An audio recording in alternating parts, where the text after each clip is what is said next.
teacher calls a black girl aggressive, and the whole school looks away, except for her. But when she finally speaks, everything stops. What happens when a voice too often silenced refuses to stay quiet? Let us know in the comments section below. Melissa Grande was not raised to shrink. She didn't ask for permission to take up space. She didn't apologize when her hand shot into the air before the teacher finished the question. And she definitely wasn't going to change the rhythm of her voice so that someone else felt more comfortable. At 17, Melissa already understood the unspoken rules of her school. More than that, she understood which ones were never enforced evenly. You don't have to smile to be heard, her mother used to say, but be ready when they say your truth is too loud.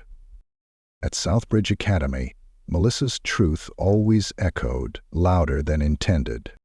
The moment came in Mr. Whitmore's 11th grade civics class. They were discussing persuasive language in speeches, Malcolm X versus Ronald Reagan. Melissa had raised her hand to challenge a comment made by Jared Miller, the pale-skinned football co-captain, who hadn't read a page but had plenty to say. Malcolm X wasn't angry, she said clearly, looking directly at the front of the room. He was urgent. There's a difference. There was a slight murmur across the room. Not mocking, not loud, but enough to make her aware. Mr. Whitmore didn't look up from his attendance sheet. "Melissa," he said without looking at her. "Tone, please." She blinked, confused. "I'm sorry. Your tone. We're trying to maintain a respectful classroom." Jared chuckled under his breath. Melissa heard it, but Mr. Whitmore didn't. Or didn't care to. "I was being respectful," she replied, her voice still calm but straighter, tighter. Mr. Whitmore finally looked up. His glasses rested low on his nose.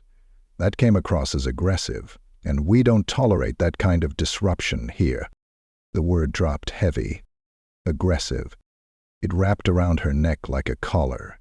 She had heard it before, once in 3rd grade, again in 8th.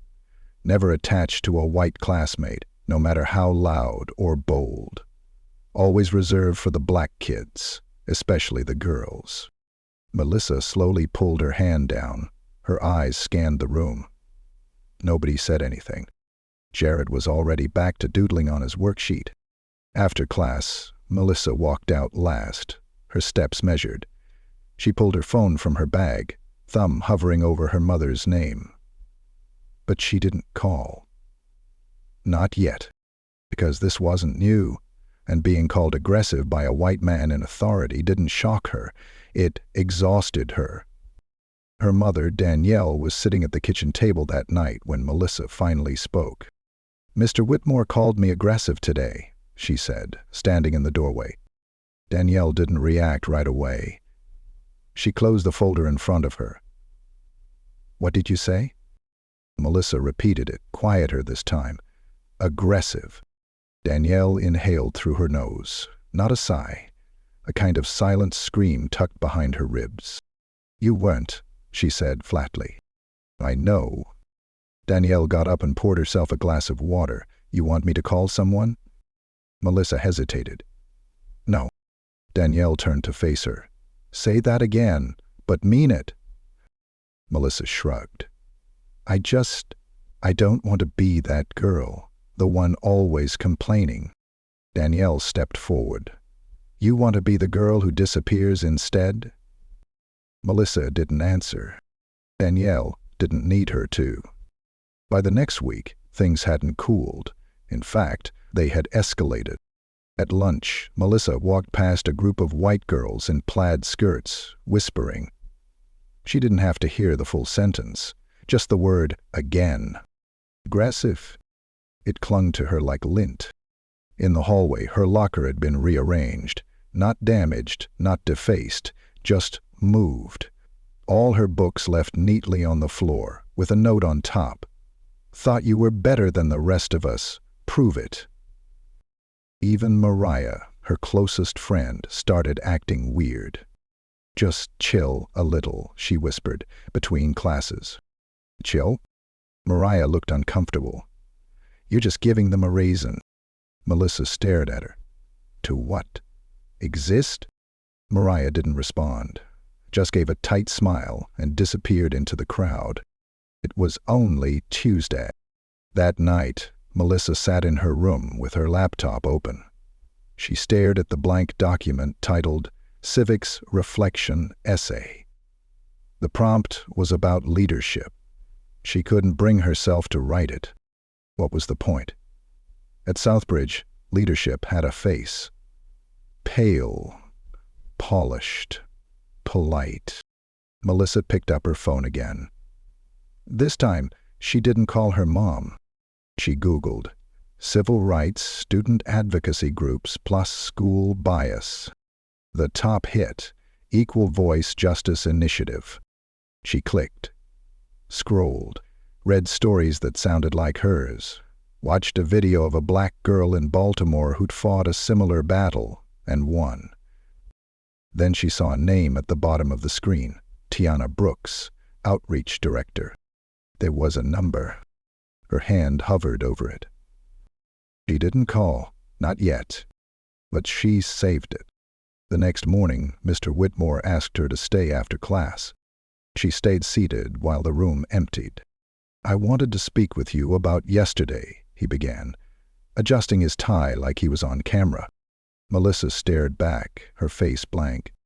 I want to make sure you understand the expectations in this classroom, he continued. Respect? She asked. Or silence? He blinked. You labeled me in front of everyone, she said, her voice low. And you never once corrected Jared, not when he talked over me, not when he laughed. You only saw me. Mr. Whitmore bristled. Melissa. Is it my tone, Mr. Whitmore? She asked again, leaning forward. Or just my skin? He stood straighter, clearly offended. That's not appropriate. Melissa gathered her books. Neither is what you did. She left the room before he could answer. The hallway felt different when she walked through it. Not warmer, not safer, but something had shifted. She had said the thing you weren't supposed to say, and she wasn't about to stop. Melissa's silence in the next few days wasn't surrender. It was strategy. Every hallway glance, every muttered attitude she filed away like evidence. Every skipped-over question in class, every paper returned with vague comments like watch your tone or consider how you frame your opinions, she marked like tally strokes on her chest. This was not just about one word anymore. It was about the slow, deliberate way they tried to erase her presence without saying her name. And still, she showed up. In class, her hands still went up. At lunch, she still sat in the center table, not the edges. In meetings for the Black Student Alliance, a tiny club that had 3 regular members, she proposed a speaker series on racial equity. Mr. Langston, the principal, nodded politely and said they'd circle back. They never did. The email came on a Thursday. Subject, Behavioral Review Notification. Room, Southbridge Administration. To Melissa Grande, Danielle Grande. Melissa read it 3 times before she let her shoulders slump. According to the school, multiple teachers had expressed concerns about her behavior, defensiveness in class discussions, disruptive tone, resistance to feedback. They framed it like she was a volcano, unstable, combustible, dangerous. Danielle sat across from her in the living room, holding the letter with one hand and the phone in the other. They're asking you to come in for a behavior hearing, she said, her voice a mix of rage and ice. Melissa sat still. They want me to admit I was wrong. Danielle looked up. They want you to stay small. Melissa didn't cry. She hadn't for a while. But a sharp lump formed in her throat, tight, like a secret that wanted out. We're not doing this alone, Danielle said. Then she dialed. 2 rings. Equal Voice Justice Initiative? This is Tiana. Danielle didn't waste time. She introduced herself, said her daughter's name, explained the situation with precision. Tiana didn't ask for pity, she asked for facts. "I need every email," she said. "Document everything they've said to her, everything they've done. We'll prepare a response and request a formal review." Melissa looked over at her mom. Danielle nodded once like a general signaling a charge. "We're not backing down," she said. And for the first time in weeks, Melissa felt taller in her own home. The following Monday, Melissa returned to school different. Not louder, not harsher, just clearer. She carried a folder in her backpack filled with notes and copies of emails Tiana had helped draft. Everything was neat, labeled, documented. She met Mariah at her locker like she always did. Mariah glanced at the folder, then back at Melissa. "You're really going through with this?" Melissa nodded. Mariah looked away. "You know they're going to make it worse." Melissa shrugged. "Then let them." Mariah didn't answer, just closed her locker slowly. She was scared. Melissa could see it. But fear had a place. It just didn't belong to her anymore. In Mr. Whitmore's class, Melissa took her seat and waited. When he started the day's discussion on rhetorical balance, she raised her hand. He paused. His lips pressed together. "Melissa," he said reluctantly. She spoke slowly. "Do you believe student voices have equal value in this classroom?" The room went silent. Mr. Whitmore glanced at the other students. Jared looked amused. A girl near the window raised her eyebrows. No one else spoke. "I believe all students are welcome to share," he said tightly. Melissa tilted her head. "Then why am I the only one ever labeled as aggressive?" The class froze. Even Jared stopped moving. Mr. Whitmore opened his mouth, but nothing came out. Melissa didn't wait for his answer. She picked up her pen and took notes, her face unreadable. Later that afternoon, Danielle received a follow-up email from the school. It said Melissa would need to attend a formal hearing the next week to evaluate ongoing behavioral concerns. Melissa looked at the screen over her mom's shoulder. "They want me quiet," she said. Danielle didn't respond. She just turned the laptop around, opened a new tab and logged into Zoom. Tiana's face appeared within seconds. "I saw the update," she said. "They're doubling down." Melissa leaned in. "What do we do?" Tiana smiled.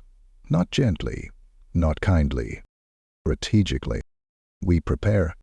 For the next 5 days, Melissa came home and spent 2 hours at the kitchen table, reviewing school policy documents, compiling past emails, pulling up student testimonies. Tiana sent her a checklist. Danielle made flashcards with questions that the board might ask. They practiced until Melissa could answer with her eyes closed. On Friday night, Melissa sat alone in her room and stared at the ceiling. Her chest was full, not with fear, but with something else. Conviction. She picked up her phone and opened her camera app. She started recording. "My name is Melissa Grande," she said, "and this is what school bias looks like." She paused, not for effect, but to feel her own voice in the room. "They called me aggressive because I spoke up. They said I disrupted the class, but all I did was disagree. Not shout, not insult, just disagree. With confidence, and that was enough." She stopped the recording and stared at the preview image. She didn't post it. Not yet. She had somewhere else to speak first. The room was colder than it needed to be. Melissa sat between her mother and Tiana at a long, polished conference table that smelled like lemon-scented cleaner and nerves. Her hands were clasped in her lap, but her shoulders didn't flinch. Across from her sat the Southbridge School Board, 5 members in tailored blazers and stiff smiles, flanked by Dr. Langston and Mr. Whitmore, who avoided her eyes. A legal notepad lay open in front of Tiana, already filled with neat handwriting. Danielle sat stone still, her fingers tracing the curve of her coffee cup without lifting it. Melissa's expression didn't give anything away, but her mind was fire, sharp, focused, and tired of burning silently. A thin woman in a gray blazer cleared her throat. "Melissa, thank you for being here. This meeting is not disciplinary per se, but a review of recent behavioral concerns reported by faculty." Melissa tilted her head slightly. "Reported," she repeated, quiet but firm. "But not witnessed by anyone else." Tiana gave the faintest nod. The woman continued, pretending not to hear. "We've invited Mr. Whitmore to offer a summary of the events that led us here."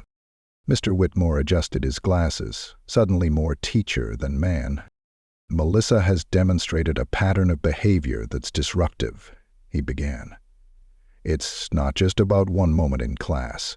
It's about consistent defiance, raising her voice, challenging instruction, and fostering an environment that makes learning difficult for others." Danielle scoffed softly. Melissa stayed still. The woman turned to Melissa. "You'll have the opportunity to respond, of course." "Great," Melissa said, not smiling. Tiana leaned forward. "Before we respond, I'd like to formally request that all claims be supported with direct citations. Dates, records, or testimonies. Vague accusations do not meet the threshold for disciplinary consideration per Southbridge Policy 4.32. A beat of silence passed through the room. The board members glanced at each other. The woman nodded tightly. "Duly noted." Melissa pulled a binder from her backpack and laid it on the table. "This contains every comment I've received from Mr. Whitmore this semester," she said. "Each one is coded, labeled, and compared to notes taken by two of my peers who volunteered to document the same class sessions." She didn't smile. She didn't blink hard. She didn't look away.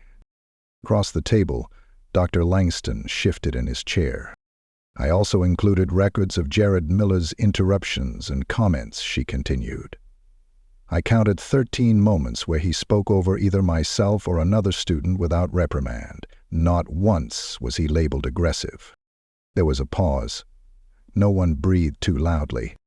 "I would like to ask what specific definition this board is using for the word aggressive, and whether that term is part of the official student conduct code." The woman adjusted her glasses. We understand your concern, Melissa." "Do you?" Danielle asked. Her voice was calm. That was the part that made it sharp. "Because what I hear," she continued, "is my daughter being accused of disruption for participating. Not fighting, not shouting. Participating." Mr. Whitmore's eyes flicked toward Langston, who finally spoke. "Melissa, no one here wants to silence you." "Yes," Tiana interrupted, "they do." The air in the room thickened. She looked directly at the board. They've been doing it quietly for years. Melissa just happened to bring a flashlight. Another board member, a balding man with a Southbridge pin, cleared his throat. "We're simply trying to ensure all students feel safe and supported in their learning environment." Melissa leaned forward now. "I don't feel safe," she said. "When I speak, I'm corrected. When others speak over me, they're encouraged. That's not a neutral environment, that's bias." Someone shifted their papers at the end of the table. Another sipped water. No one argued. The woman looked down at her notes, clearly searching for some pivot. But Melissa wasn't done. "I've been followed in the hallway. My locker was tampered with. People whisper when I walk by. And the one adult I'm supposed to trust in class, the one who holds my grade, my reputation, calls me aggressive because I disagree with him." She took a breath. Her mother reached under the table and gave her wrist the smallest squeeze. Melissa didn't flinch. She didn't need comfort. She needed this. Tiana pulled out one final sheet. "This is a joint letter signed by 23 students attesting to the uneven treatment of Melissa Grande in classroom discussions and school spaces. We will release this publicly if these proceedings continue without resolution." For the first time, someone on the board blinked nervously. "Release?" Langston asked. Yes, Tiana said flatly. Melissa's story doesn't just belong to this table. It belongs to everyone who's ever been treated like they were too much for simply being present. The room was silent again. A long silence. A tense one. Melissa reached into her bag and pulled out her phone. I recorded a statement, she said. Just in case. Melissa, Langston began. She pressed play. My name is Melissa Grande, and this is what school bias looks like. The room filled with her voice. Confident, calm, unapologetic. By the time it ended, no one said a word. Not even Mr. Whitmore. The board asked for a recess. Melissa stood slowly, slid her phone into her pocket, and walked out with Tiana and her mother by her side. The hallway outside felt less cold. Less like a wall and more like a door. They're not going to expel me, she said quietly. No, Tiana replied. They're going to remember your name. Danielle smiled. And wish they'd listened sooner. Melissa didn't smile yet. She had one more thing to do. 3 days after the hearing, Melissa was called into the principal's office again. But this time, the energy was different. Dr. Langston wasn't tapping his pen or checking the clock. He stood when she entered, gestured to the chair across from him like a host offering the best seat in the house. The blinds were open, the lights were warm, and his smile, small, unsure, looked like it had cost him effort. Melissa, he said, I want to thank you for your honesty. She didn't say it. Are you suspending me? He shook his head. No.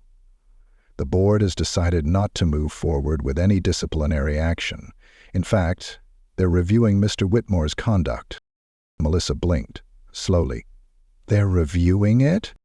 Langston nodded. They're also inviting a third-party racial bias consultant to audit classroom culture at Southbridge. As she sat, because something in her knees softened, like tension letting go of a ledge.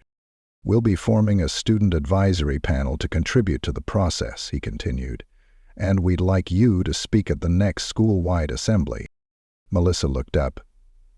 You want me to speak? We want to give you the platform, he said. She let the silence stretch, just long enough to let the irony hang there. Funny, she said. You all tried to take my voice. Now you want it on stage. He didn't deny it. But he did say, we're listening now. And for the first time she believed him. The morning of the assembly, the gymnasium buzzed with a different kind of noise. Not gossip. Not clicks of judgment. This time, there was expectation in the air. Like people knew something real was about to happen, even if they didn't know what it would sound like. Students filled the bleachers, teachers lined the walls. Mariah sat in the front row, her fingers twisting a pen cap. Jared was somewhere near the back, shifting his weight from foot to foot. Danielle was there too, near the side door, her phone ready. Melissa waited behind the curtain. Tiana stood next to her. You ready? Melissa breathed in through her nose. They tried to keep me small. They failed. The curtain opened. Applause greeted her, not thunderous, not wild, but steady. A rhythm. A heartbeat. She walked to the podium, her steps sure. She didn't hold notes. Didn't need them. She let the room settle. Then she spoke. Hi, my name is Melissa Grande. Eyes on her. I was called aggressive because I challenged something in class, because I didn't back down, because I didn't smile while doing it. No interruptions. No shuffling. Just listening. I was told my voice was too strong, my opinions too bold, my tone too much. But here's what I've learned. It's only too much when it doesn't fit someone else's mold. Someone in the crowd nodded. Another leaned forward. I learned that confidence in a white boy is called leadership, but in a black girl, it's a threat. There was a murmur. Not disagreement, agreement, actually. the quiet kind that hums beneath the skin. I'm not here to be polite. I'm here to be real. She took a breath. I go to this school too. I do the work. I follow the rules. But I've had to fight to be seen, every day, in every room. She paused. This isn't just about me. It's about every student who's been labeled instead of listened to. It's about every girl who's been told to sit down when she was trying to rise. A teacher near the wall lowered her clipboard. Melissa locked eyes with a few students. Didn't blink. Leadership doesn't look one way. Respect doesn't sound one way. And truth doesn't whisper. The room held its breath. From this day forward, I won't shrink. I won't whisper. I won't wait for permission to matter. A long pause. She stepped back. No applause at first. Then Mariah stood. Clapped once. Then again. Then the gym followed. Not a wave of clapping, but a build. Real. Earned. By the time Melissa stepped off the stage, the sound surrounded her like armor. Afterward, students approached her. Not just black students, not just girls. Everyone. I've felt it too. You said what we think, but don't say. I didn't know how bad it was until I saw it through you. Even Jared nodded at her. Didn't say sorry, but didn't walk away either. Later that afternoon, an email went out to the entire school community. The school board officially announced their commitment to reviewing racial bias in the classroom. They credited recent student-led advocacy. Melissa's name wasn't mentioned, but that was fine, because her words had already done what they needed to do. By the following week, Southbridge created a student equity council. Melissa was invited to co-chair.